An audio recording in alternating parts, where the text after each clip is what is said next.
Hello everyone and welcome to Unpeeled Review. My name is Logan and today I am talking about Knights of the Old Republic, a single-player RPG that was released on the Nintendo Switch on November 11th, 2021. For all those who are new to the game, it was first released on July 15th, 2003 and was played on the original Microsoft Xbox. Later, it was adapted to PCs and even mobile devices. Before we get into it, here's a quick disclaimer. I'll be discussing main missions and events of the game, so here is a spoiler warning.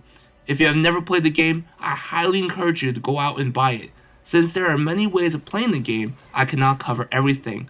My experience of how I played might be drastically different than how you play, but more on that later. With that in mind, let's talk about Knights of the Old Republic on the Nintendo Switch. Within the game, you can either play as a male or female protagonist, which can influence some story elements.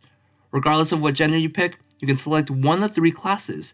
You can be a scoundrel, a scout, or a soldier. Each has their advantages and disadvantages as you play through the game. If you do not care about customization and just want to play the game, there is an option to let the game choose an optimized template of the class that you picked. However, if you do want to go into the details, you can change your portrait, change your attributes, place your skills, set your feats, and give your character a name. It is important to note that your character's max level is 20 and there is no respec, meaning that once you pick a skill, there's no way to change it for the rest of the game. You start the game on a collapsing starship, the Endar Spire, and be tasked to find the Jedi Bastila, who specializes in a force ability called Battle Meditation. You can respond to characters in the game by picking the dialogue option you want. It will be highlighted in yellow. Depending on how you answer, you will sometimes gain either light or dark side points. That's right, this game will allow you to play as a Sith if you want to.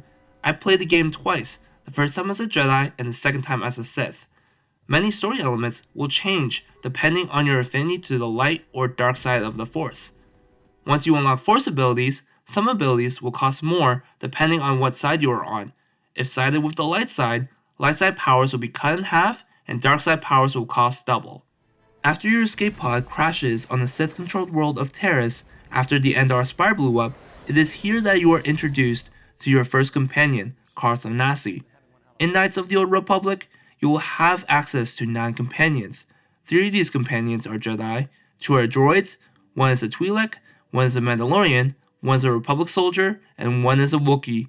You can customize who is in your party, what they are equipped with, and switch to them by pressing the R button while playing the game. Most of the companions also have their own individual quests that the main character can choose to complete. By completing these quests, the main character can also choose to romance the following 3 companions, Bastila, Carth, and Juhani. It is important to note that Bastila can only be romanced by a male protagonist and Carth can only be romanced by a female protagonist. On the other hand, Juhani can be romanced by either gender. Canonically, the protagonist ends up with Bastila, but you're free to do whatever. It is also possible to get rid of some of your allies if you wish to do a dark side playthrough. 6 of the 9 companions have the possibility of death. After finding Bastila, your team escapes from Terrace before Darth Malak bombarded the planet. Afterwards, you travel to Dantooine, where the main protagonist learns to become a Jedi from the Jedi Council. After the training ends, you will get access to Force powers and be able to construct your lightsaber. Later in the game, you will find incomplete star maps to the Starforge, a giant automated shipyard that was designed by the Rakata, or builders, to create the most powerful army of all time. Darth Revan and his apprentice, Darth Malak, used his shipyard to create a powerful army to attack the Republic. Afterwards, the Jedi Council sends the main protagonist and Bastila to find the rest of the star maps on different worlds. In my playthrough, I went to go to Tatooine, Kashyyyk, Manan, and then Korriban. As you get 4 of the 5 star maps, the Ebon Hawk will get captured inside of a tractor beam by the ship Leviathan, who is owned by Carth's old mentor, Saul Kareth. It is here that it is revealed that you have been playing as Darth Revan all along. His mind was wiped by the Jedi Order. When this game first was released, this revelation shocked players and still holds up as one of the biggest plot twists in video game history. Understandably, anyone would be upset if their minds were erased, so the dark side route would make a lot of sense. However, in my first attempt of the game, I stayed as a Jedi. Once you retrieve all the star maps, Revan and his allies will crash land on an unknown world where the Starforge is located. As they explored the Rakuten Temple, Bastila fell to the influence of the dark side after being tortured by Darth Malak, while also being subjected to mind games. I found this funny and very hypocritical. The person who would constantly lecture me about staying away from the dark side fell herself. You bet I told her she was weak. It is here that you're presented with two options. Join Bastila in the dark side and kill most of your allies, or try to redeem her back to the light. My Revan chose to try to redeem her, which can be easier if you're already in a relationship with her. If you fail to convince her to reject the dark side on the Starforge, you will have to kill her. Afterwards, there is a final showdown between Revan and Malak. As Revan defeats Malak, his entire group who survived are rewarded the Cross of Glory, and Revan is welcomed back to the Jedi Order. On the other hand, if you decide to join Bastila in the dark side and reclaim your title as Sith Lord, you can kill Juhani, if you have not killed her at the Ancient Grove, Jolee, Mission, and Zalbar on the Unknown Planet.